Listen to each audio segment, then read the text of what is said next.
નમસ્કાર મિત્રો, સ્વાગત છે તમારું ફરી વાર એક નવી વાર્તાની અંદર। આ કહાની એક ભાઈ અને બહેનની છે। કવિતા જોવામાં ખૂબ જ સુંદર હતી। તેની કોલેજ પૂરી થઈ ગઈ એટલે તેના માતા પિતાએ તેના લગ્ન કરાવી દીધા। કવિતાના પતિનું નામ, તેનો પોતાનો બિઝનેસ હતો। કવિતા અને તેના પતિની જિંદગી ખૂબ જ સારી રીતે શાંતિથી પસાર થઈ રહી હતી। તેને તેના જીવનમાં કોઈ પરેશાની નહોતી। તકલીફ એક વાતની હતી, લગ્નના 3 વર્ષ પછી પણ તેને ઘરે કોઈ સંતાન નહોતું, એટલે માહોલ થોડો ખરાબ થવા લાગ્યો। સંતાનના હિસાબે કવિતા તેના પતિ અમિતને વારંવાર કહેતી રહેતી કે તમારી અંદર તાકાત નથી। જો તમે પૂરેપૂરી તાકાત નહીં લગાવો તો શું છોકરો આસમાનથી પડશે? વારંવાર કવિતા અને અમિતની વચ્ચે આ વાતને લઈને ઝઘડો થતો। તે વિચિત્ર પ્રકારની મહિલા હતી। તેના પતિ મહેનત કરવા છતાં તેને સંતોષ આપી શકતો નહોતો। અમિત એક મહેનતુ માણસ તો હતો અને તેની પત્ની તેને હંમેશા ના મર્દ કહેતી। કવિતા તેના પતિને કહેતી કે તમે કોઈ સારા ડોક્ટર પાસે તમારો ઈલાજ કરાવો। મેં તમારી સાથે લગ્ન કરીને મારી જિંદગી બરબાદ કરી નાખી છે। અમિત પત્નીની વાતો સાંભળતો તો પણ તેને કંઈ કહેતો નહીં, અને જ્યારે જ્યારે તે તેની સાથે સમય વિતાવતો ત્યારે તે કવિતાને ખુશ કરી શકતો નહીં। એક દિવસ અમે ત્યાં શહેરના સારા ડોક્ટર પાસે જઈને પોતાની પ્રોબ્લેમ બતાવી, પણ કોઈ ફાયદો થયો નહીં। પ્રોબ્લેમ એમ જ રહી ગઈ। એક દિવસ કવિતાનો જન્મદિવસ હતો। તેણે પોતાના બધા સંબંધીઓને આમંત્રણ આપ્યું, પરંતુ કવિતા ખુશ નહોતી।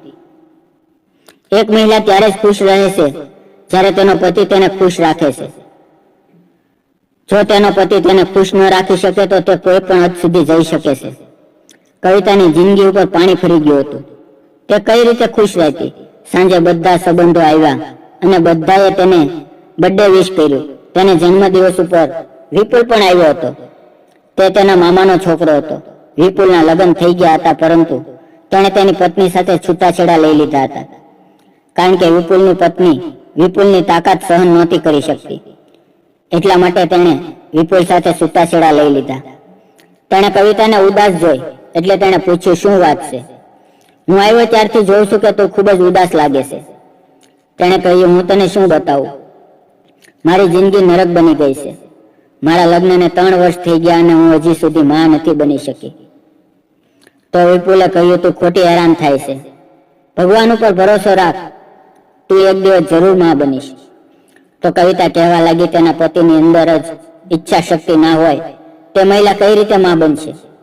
મારો પતિ ફક્ત નામનો પતિ છે। આટલું કહેતા કહેતા કવિતાની આંખોમાં આંસુ આવી ગયા।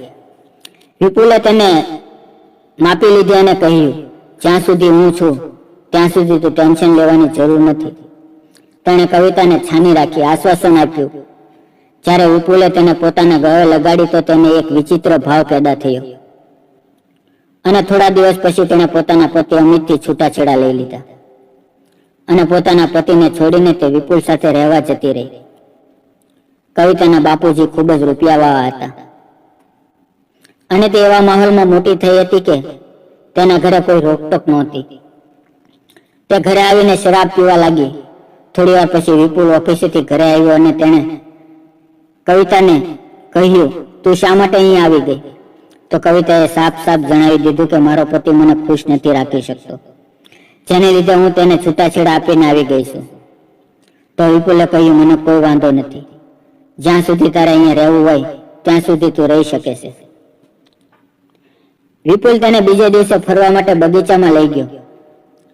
આજે ઘણા બધા દિવસ પછી કવિતા ફરવા ગઈ હતી। તેના ચહેરા ઉપર આજે આનંદ નજરે આવી રહ્યો હતો। વિપુલે તેને આખો દિવસ અલગ અલગ જગ્યાએ ફરવા માટે લઈ ગયો।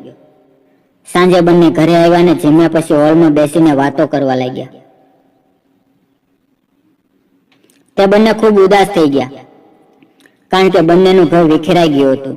વિપુલ અને કવિતા મામા ભાઈના છોકરા હતા।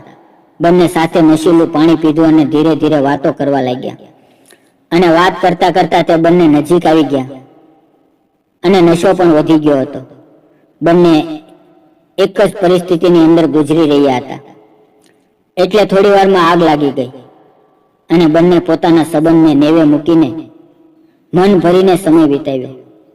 1 કલાક પછી ગુજરાતના કાંઠે આવેલું તાવતે વાવાઝોડું થોડું શાંત થયું અને કવિતાએ કહ્યું, હવે વિપુલ, હું તારી સાથે જ રહીશ.